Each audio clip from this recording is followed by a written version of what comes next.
ማኑ አስነክቼ ደርሼ መምጣት አለብኝ ብላችሁ ደግሞ የምትመጡ ሰዎች አላችሁ። እግዚአብሔር በረከትን ይሰጣል አይሰጥም?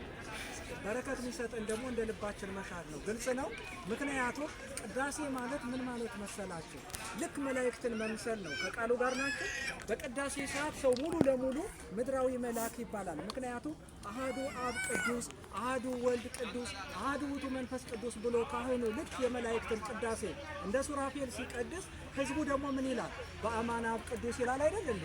ህዝቡ እውነት ነው አብም ቅዱስ ነው እውነት ነው፣ ወልድም ቅዱስ ነው እውነት ነው፣ መንፈስ ቅዱስም ቅዱስ ነው ብሎ በተመስጦ ማለት ነው ያን ተሰጠውን ሲቀበል መላእክትን መስለዋል ማለት ነው። ከመላእክት የሚለየው በምኑ ነው ካላችሁ ስጋ በመልበሱ። ከቃሉ ጋር ናቸው።